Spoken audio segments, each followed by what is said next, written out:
नमस्कार, स्वागत है आपका वंदे मातरम न्यूज में। मैं हूं गिरजा राव। खबरों में आगे बढ़ने से पहले आइए नजर डालते हैं आज की सुर्खियों पर। शव रखकर किया गया चक्का जाम, झुका प्रशासन।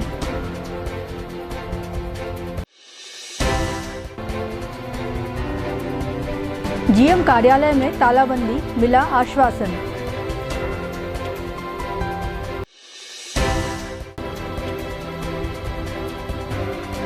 जी का जंजाल बना उरगा चांपा मार्ग। अब खबरें विस्तार से। सड़क दुर्घटना में बीते शाम युवक की मौत के मामले ने तूल पकड़ लिया। जिला अस्पताल सह मेडिकल कॉलेज के सामने मंगलवार की शाम भारी वाहन की चपेट में आने से एक युवक की मौत हो गई। बुधवार को परिजन व नागरिकों ने मुख्य मार्ग में शव को रखकर चक्का जाम कर दिया। चक्का जाम किए जाने की सूचना मिलते ही पुलिस के अधिकारी मौके पर पहुंचे और इसको लेकर नागरिकों से नोकझोंक भी हुई। मौके की नज़ाकत को भांपते हुए प्रशासनिक अधिकारी भी मौके पर पहुंच गए। चक्का जाम करने वालों ने 10 लाख रुपए मुआवजा और नौकरी की मांग अधिकारी के समक्ष रखी। अधिकारियों ने नियमों का हवाला दिया, लेकिन आंदोलनकारी नहीं माने। बाद में तात्कालिक सहायता राशि मिलने पर चक्का जाम समाप्त हुआ।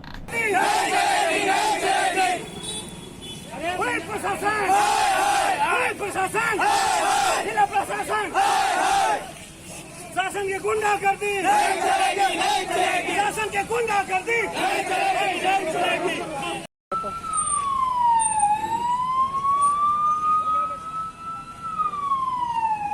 जो कुचल ना देख जंतु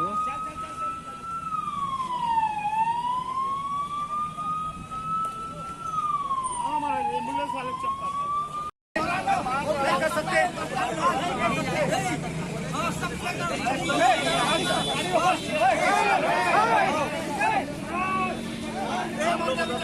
पुलिस प्रशासन, पुलिस प्रशासन, पुलिस गुंडा कर दी, पुलिस गुंडा कर दी।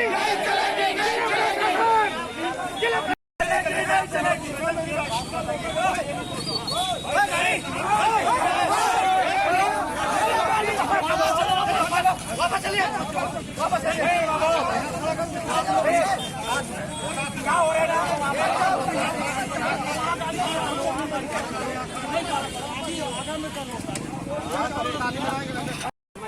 वकील है ना, मुझे पता है अपने अधिकार के बारे में।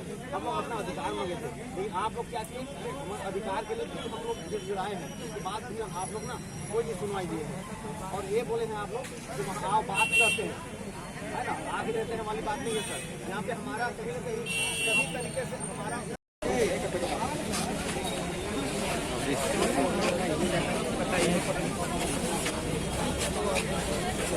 तो हम लोग ठीक नहीं मांग रहे, हम अधिकार के लिए मांग रहे थे। अब हमारा डिमांड है 10 लाख मुआवजा वाहन को दिलाया जाए। उनके परिवार को एक नौकरी, क्योंकि आयुष्मान में करता था काम। और यहाँ पे ब्रेक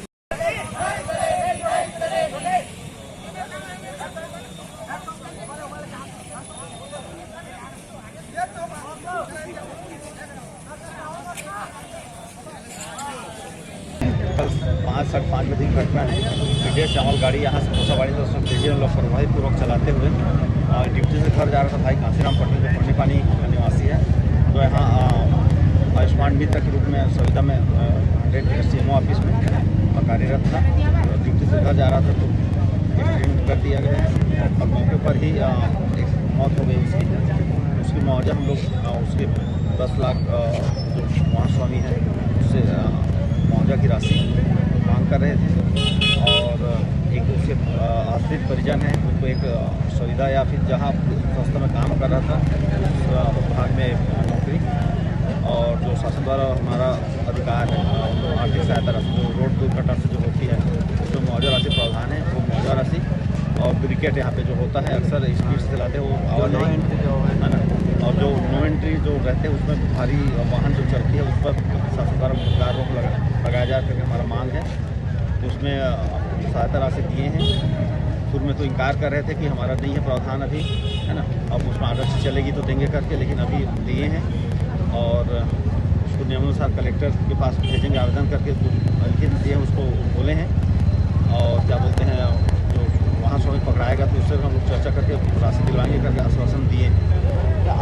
द्वारा पहले 25,000 की जो सहायता राशि मिलता है उसको लेने की बात बोला गया था। अब वो तो अधिकार है हम लोग का, है ना, जो शासन द्वारा मिलती है, हर परिवार को मिलती है। जो सड़क दुर्घटना से मृत्यु होती है, हर परिवार को तहसीलदार के द्वारा 25,000 दिए जाने का प्रावधान है। तो नियम हक है अपना, वो सभी लें। नहीं तो क्या उसको देने के लिए इनकार किए थे क्या? हाँ, पहले टीआई साहब बोले थे, मैं आदम बात किया हूँ, तो आप लोग अभी तो नहीं दे पाएंगे। बात कुछ वहाँ से नहीं हुई है, बातचीत करने के लिए तहसील भी बुला रहे थे, हम लोग नहीं गए। देना तो दे दीजिए, हमारा अधिकार, हम लोग देख थोड़ी मांग रहे हैं उसके लिए। ऐसे करके टीआई साहब फिर आपकी जिम्मेदारी दिलवाना करके बोले थे, तो इसमें साफ इनकार करके मेरी कोई जिम्मेदारी नहीं है, मैं नहीं दिला सकता। जो ऊपर से बोलेंगे उस हिसाब से काम करूँगा। मेरे को अभी देने या फिर देंगे करके आश्वासन नहीं दिए हैं, इसलिए मैं उसमें सहमति नहीं दे सकता, ऐसा करके बोले थे।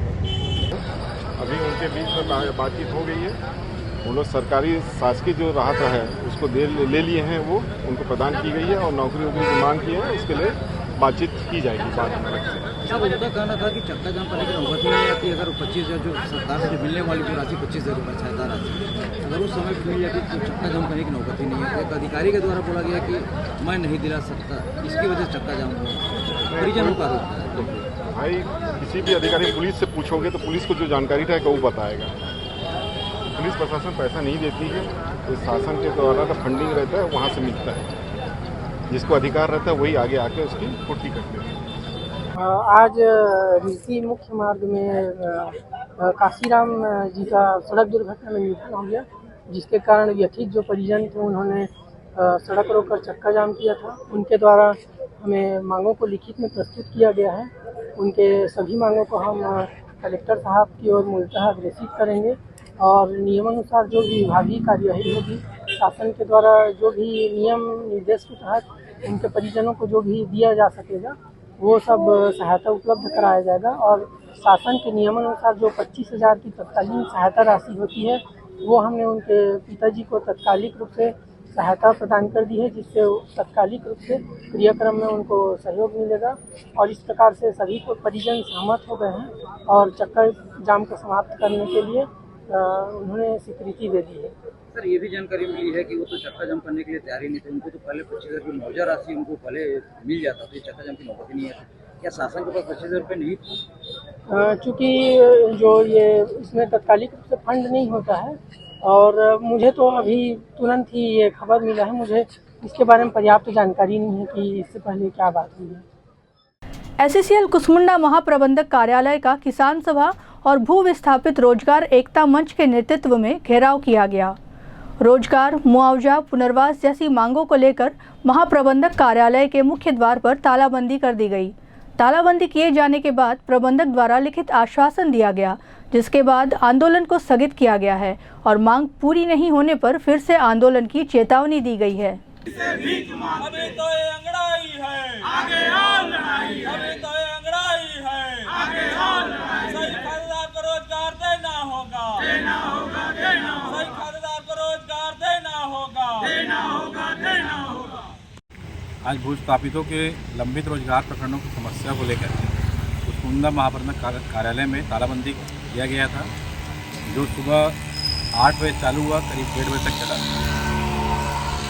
और एससीएल प्रबंधन पुराने लंबित रोजगार प्रकरणों को लेकर गंभीर नहीं है, जिससे भूस्थापित आक्रोशित हैं और इसीलिए आज तालाबंदी की नौबत आई है।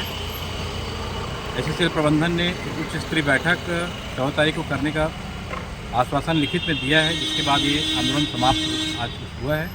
अगर 14 तारीख को सकारात्मक चर्चा नहीं होगा तो हम खदानबंदी की ओर भी जाएंगे। इस बात को प्रबंधन अभी चेतावनी के रूप में ले और गंभीरता से भूस्थापितों को समस्या का निराकरण करेंगे। उरगा चांपा मार्ग इन दिनों वाहन मालिकों के लिए परेशानी का सबब बना हुआ है। कब कहां वाहन फंस जाए, कहां नहीं जा सकता। उरगा, पहंदा व बरपाली के बीच सड़क निर्माण में बनने वाली पुल और ओवरब्रिज के लिए जगह छोड़ दी गई है, जहां पर कमर तक के बड़े बड़े गड्ढे बन गए हैं, जिसके कारण कार, बस और अन्य वाहन फंस जाते हैं, जिसको निकालने के लिए क्रेन तक मंगानी पड़ती है।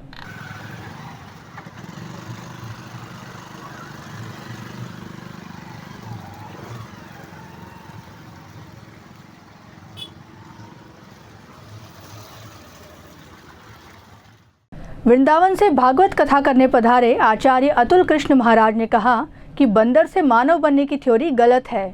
मीडिया से चर्चा करते हुए उन्होंने कहा कि आज सारे विकसित देश में इसको नहीं माना जाता है। हमारा मानना है कि मानव परमात्मा द्वारा बनाए गए हैं। ब्रह्मा के दाहिने भाग से पुरुष और बाएं भाग से नारी का निर्माण हुआ है। धर्म से समाज का निर्माण होता है, इस कारण धर्म का सम्मान किया जाना चाहिए। हिस्ट्री है दैट इज कॉल्ड भागवत। मनुष्य बढ़िया से बढ़िया जीवन कैसे जिए और उसकी भौतिक उन्नति के साथ आध्यात्मिक उन्नति भी बराबर मात्रा में ही हो, उसके लिए कुछ नियम बनाए गए, उनको धर्म कहा गया। हमारी ये मान्यता नहीं है कि हम बंदर से इंसान बने, ये हमको गलत थ्योरी पढ़ाई गई। और अभी तक हिंदुस्तान का दुर्भाग्य है कि हिंदुस्तान में अभी तक भी चार्ल्स डार्विन की ही थ्योरी पढ़ाई जा रही है कि हम बंदर से डेवलप हुए इंसान के रूप में। जितने भी डेवलप कंट्री हैं दुनिया के, उनमें सब में ये थ्योरी रिजेक्ट कर दी गई है और कोई भी देश अभी ये थ्योरी नहीं पढ़ा रहा, लेकिन हमारा देश अभी भी इसी को पढ़ा रहा है। अगर बंदर से इंसान बने तो फिर इतने बंदर क्यों बच गए जो वृंदावन में सबके चश्मे उतार के ले जाते हैं? फिर तो सबको इंसान बन जाना चाहिए था। हमारी थ्योरी ये है, जो परमात्मा को मानने वाले लोग हैं, कि सृष्टि परमात्मा ने बनाई है और ब्रह्मा के दाहिने अंग से पुरुष और बाएं अंग से स्त्री उत्पन्न हुई। ये पुरुष का नाम मनु था, इसलिए पूरी दुनिया के मनुष्यों को आज भी मैन ही बोलते हैं या मुसलमान बोलते हैं। सिखाना नहीं है, धर्म का उद्देश्य है मानव को श्रेष्ठ जीवन जीना सिखाना। मातृ देवो भव, पितृ देवो भव, अतिथि देवो भव, भाइयों का प्रेम, पति पत्नी की एक दूसरे के प्रति समर्पण। और धर्म के सबसे बड़े प्रतीक इस देश में राम है। इसलिए जब वाल्मीकि जी तप करके शुद्ध हुए, वाल्मीकि माने जिनके शरीर पर दीमक ने अपने बिल बना लिए थे, क्योंकि नाम तो उनका रत्नाकर था। अब नारद जी भी चूंकि पत्रकार जगत से ही है, नारद जी की प्रेरणा से एक हिंसा में लगा हुआ युवक और वो तपस्वी बना। वाल्मीकि तो ऐसे मान लीजिए जैसे आजकल नक्सलाइट, ऐसे वाल्मीकि विद्रोही हो गए थे राजा के खिलाफ, क्योंकि राजा भ्रष्टाचारी था। उन्होंने हथियार उठा लिया, राजा के सैनिकों को मारते थे। आपको कभी देखना हो तो आप गोरखपुर से आगे बढ़िए बिहार वाली लाइन पर, जैसे आप प्रवेश करेंगे नारायणी नदी पार करके बिहार में, तो पहला जो विधानसभा क्षेत्र है उसका नाम है वाल्मीकि नगर। बहुत बड़ा जंगल है, दुनिया का सबसे टॉप का हाथी वहीं पाया जाता है, जिसको भीमगंज बोलते हैं। और पहले स्टेशन का नाम है नरकटियागंज, यानी वाल्मीकि ने इतने लोगों को काटा वहां पर कि उनका नाम ही नरकटिया हो गया।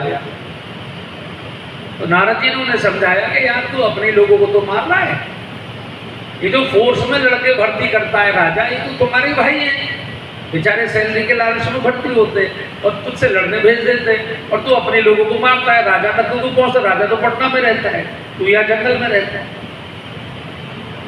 तो समाज का परिवर्तन शस्त्र से नहीं होगा, शास्त्र से होगा, साधना से होगा, जागरण से होगा। तो नारद जी ने उनको मंत्र दिया, राम बंदा का मुझ पर राम नहीं जपा जाएगा, मुझ पर तो मारना आता है। बोले मार मार जप, मार का उल्टा राम। सतनामी कल्याण समिति कोरबा द्वारा मंगलवार को सतनाम भवन कोरबा में एक दिवसीय सतनाम सत्संग का आयोजन किया गया, जिसमें मुख्य प्रवचनकर्ता गुरु घासीदास बाबा के 7 सिद्धांत एवं 42 अमृतवाणी उपस्थित श्रोताओं को सुनाकर मंत्रमुग्ध कर लिया गया। भटके के कारण ये है, सीखे 60 साल में पाटना नहीं सीखे, 80 साल के बुढ़ाओं जाते हैं पाटना नहीं सीखे, लेकिन प्रेम कैसे करना है। आज अक्कल हम बैठे हैं एक दूसरे के भाव। धरती अचल है अपन स्वभाव से, लेकिन मनुष्य डगमगा देते हैं। ना ही मन अक्रांत, उसने हमन के मन ला अचल बना के रखना है। बाबा जी के प्रति तो जत्था में अडिग रहना है सत्य की ओर। नानक कबीर रविदास भय गुरु घासीदास, अम्बेडकर ज्योतिबा फूले जग जीवन पुनरास। जीवन इनका जीवन देखो, गुरु नानक, गुरु कबीर, गुरु रविदास, गुरु घासीदास बाबा, बाबा साहब अम्बेडकर, ज्योतिबा फूले, जगजीवन राम, ये मन के जीवन में हमला पढ़ना है, ये मन के जीवन में जाने की जरूरत है, और ये मन के जीवन में जो कर रहे हो आचरण निभाने की जरूरत है।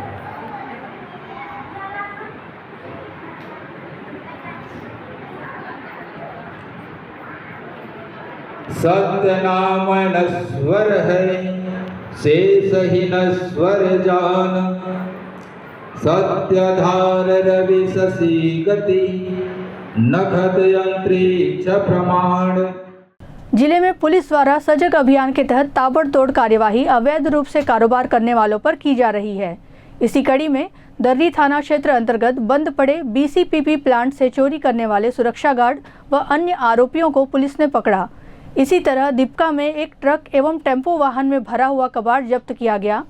कुल 5 आरोपियों को पुलिस ने गिरफ्तार किया है। प्लांट से चोरी करने वालों में नाबालिग बच्चे भी शामिल हैं।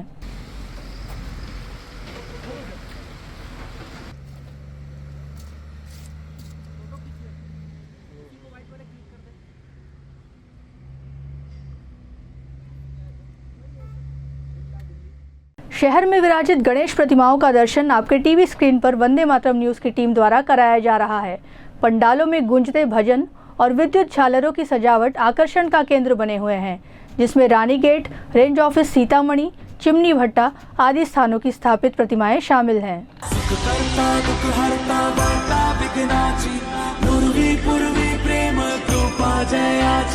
सर्वांगी सुंदर सिंदूराची, कंठी सलके माल मुक्ता फळाची, जय देव जय देव। तेरा ही नाम पुकारूं मैं, साथ तेरा बस जाऊं मैं, तू आदि अंत महिमा तेरी हम पर बरसाए रखना, मेरी बिगड़ी बनाना। जय देव जय देव जय देव जय देव जय देव जय देव जय मंगल मूर्ति, दर्शन मात्रे मन कामना पूर्ति। जय देव जय देव। देवा हो देवा गणेशा, लंबोदर गणेशा, ओम नम गणपते नमः। ओ देवा हो देवा गणेशा, लंबोदर गणेशा, ओम नम गणपते नमः। सुख करता दुख हरता वार्ता विघ्नाची, पूर्वी पूर्वी प्रेम कृपा जयाची, सर्वांगी सुंदर सिंदूराची, कंठी सलके माल मुक्ता फळाची। जय देव जय देव। तेरा ही नाम पुकारूं मैं, साथ तेरा बस जाऊं मैं। श्री श्री सिद्धिविनायक गणेश उत्सव समिति 2024 का भव्य आगाज 2024 का आयोजन किया गया है, जिसमें हमारे दुर्ग से हमारे कोरबा में क्यूट बप्पा पधारे हैं और क्यूट बप्पा कोरबा में अपनी पूरी महिमा बिखेर दिए हैं। कोरबा में, कोरबा के आसपास के हरदी बाजार, बांकी मोगरा, दर्री, मैं तो बोलता हूँ जांजगीर तक के लोग इस मूर्ति, मनमोहक मूर्ति का दर्शन करने के लिए पधार रहे हैं। और यहाँ पे प्रतिदिन हम एक रांची से स्टैच्यू मंगवाए हैं, जो कोयम्बटूर स्थित बाबा आदियोगी का एक मूर्ति है, और उसमें हम प्रतिदिन लेजर लाइटिंग शो म्यूजिक के हिसाब से चलता है, उसको देखने के लिए पब्लिक यहाँ पे पधारी हुई है। हमने पूर्व में बप्पा का भव्य आगमन शहर के मुख्य मार्गों से होते हुए किया था, जिसके पश्चात 19 तारीख को बप्पा का भव्य विसर्जन कोरबा में रखा गया है। और यहाँ पे नित्य प्रतिदिन श्रद्धालुओं की संख्या प्रतिदिन बढ़ते जा रही है और आके भगवान गणेश जी का दर्शन करके अपनी मनोकामना पूर्ण कर रहे हैं। चिमनी भट्टा हम लोग 16 साल हो गए हमको गणेश बैठाते हुए। युवा समिति हम लोग हर साल ऐसे ही गणेश पूजा का उत्सव करते हैं। इस वर्ष भी हम लोग हर साल की तरह मतलब गणेश बैठाते हैं। नौ युवक समिति की ओर से गणेश बैठाते आ रहे हैं। हर साल की भांति हम लोग इस बार 2024 में भी गणेश बैठाए हैं और बैठाते आ रहे हैं पुराने वर्ष से। उरगा थाना अंतर्गत गिधौरी पहरी पारा जंगल में त्रिपाल बिछाकर 52 पड़ी से इश्क लड़ाते 8 लोगों को पुलिस ने पकड़ा। इनके पास से 62,500 रुपये नकदी, 8 मोबाइल जब्त किया गया है।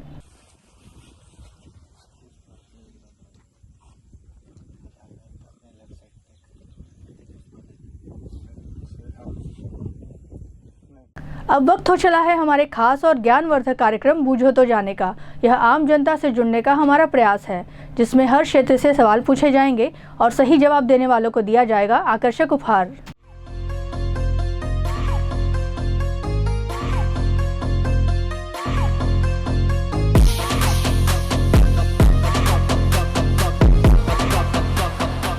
नमस्कार, आप सभी का स्वागत है हमारे खास कार्यक्रम बूझो तो जाने में। आज का हमारा सवाल है कि पहला नोबेल पुरस्कार कब दिया गया था। आज के हमारे प्रथम विजेता को दिया जाएगा फिजिक्स वाला कोचिंग इंस्टीट्यूट की ओर से आकर्षक उपहार और आज के हमारे द्वितीय विजेता को दिया जाएगा जी महासेल की ओर से आकर्षक उपहार। तो आइए चलते हैं दर्शकों के बीच और जानते हैं आज के सवाल का जवाब। पहला नोबेल पुरस्कार कब दिया गया था? आई डोंट नो मैडम, नहीं कोई बात नहीं। पहला नोबेल पुरस्कार कब? किसको नोबेल पुरस्कार किसको? सबसे पहले जो है इंडिया में नोबेल पुरस्कार कब दिया गया था? अच्छा, नहीं पता। कोई बात नहीं, धन्यवाद। पहला नोबेल पुरस्कार कब दिया गया था? नहीं जानकारी हमें। कोई बात नहीं, धन्यवाद। पहला नोबेल पुरस्कार कब दिया गया था? पता नहीं। कोई बात नहीं, थैंक यू। पहला नोबेल पुरस्कार कब दिया गया था? नहीं, आइडिया नहीं है। कोई बात नहीं, धन्यवाद। पहला नोबेल पुरस्कार कब दिया गया था? अब वो तो मेरे को नहीं पता मैडम। कोरबा वासियों को मैसेज देना चाहेंगे? हाँ, उनको जनरल नॉलेज के बारे में जानकारी अच्छी होना चाहिए। धन्यवाद। पहला नोबेल पुरस्कार कब दिया गया था? उसको मालूम। कोई बात नहीं, धन्यवाद। पहला नोबेल पुरस्कार कब दिया गया था? याद नहीं है। कोई बात नहीं, धन्यवाद। पहला नोबेल पुरस्कार कब दिया गया था? नो आइडिया नहीं है।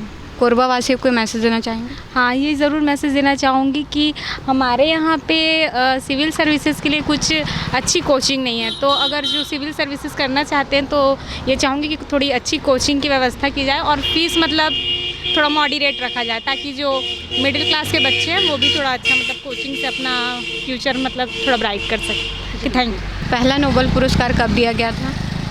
जानकारी नहीं। कोई बात नहीं, धन्यवाद। पहला नोबेल पुरस्कार कब दिया गया था? 10 दिसंबर 1901। आप श्योर हैं सर? श्योर। बिल्कुल सही जवाब दिया है आपने। आपका नाम क्या है? पवन कुमार सिन्हा। आपको दिया जाता है फिजिक्स वाला कोचिंग इंस्टीट्यूट से आकर्षक उपहार। कैसा लग रहा है सर जी? बहुत अच्छा लग रहा है मैडम। कोरबा वासियों को मैसेज देना चाहेंगे?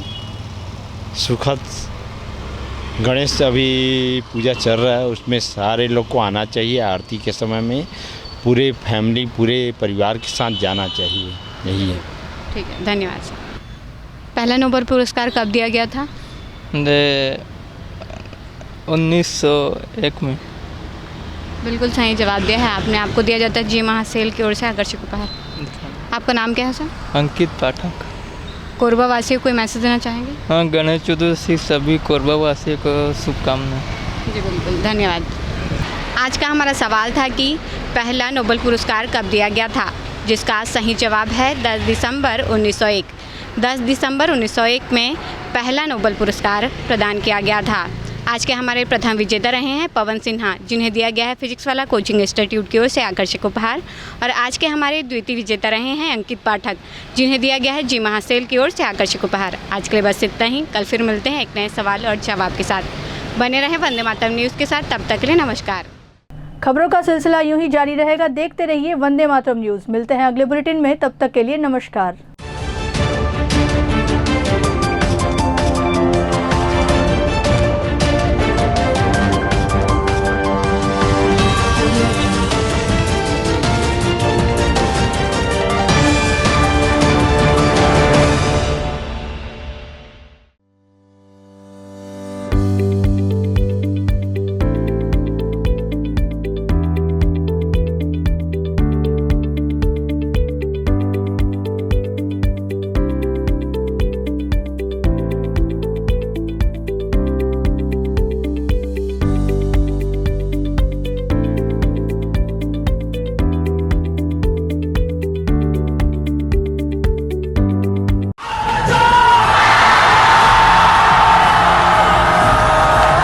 फाउंडेशन, जेई, नीट की तैयारी करने वाले स्टूडेंट्स और ड्रॉपर स्टूडेंट्स, अब आपके इंतजार पे पूर्ण विराम लगाने आ गया है फिजिक्स वाला आपके अपने शहर कोरबा में। अपने भविष्य को लेके चलिए एक सही राह पे फिजिक्स वाला के साथ। तो तैयार हो जाइए ऑफलाइन एजुकेशन में रिवॉल्यूशन के लिए। हमारा पता 2nd फ्लोर, शांति हीरो शोरूम, कोसाबाड़ी चौक, कोरबा, छत्तीसगढ़। फिजिक्स वाला विद्यापीठ पाठशाला, पढ़ लो चाहे कहीं से, मंजिल मिलेगी यहीं से। Session 2024 and 25 admissions open for JEE, NEET and Foundations from classes 8th to 12th and droppers। अधिक जानकारी के लिए आप इस हेल्पलाइन नंबर पे कॉल कर सकते हैं 7880189145। Happy learning.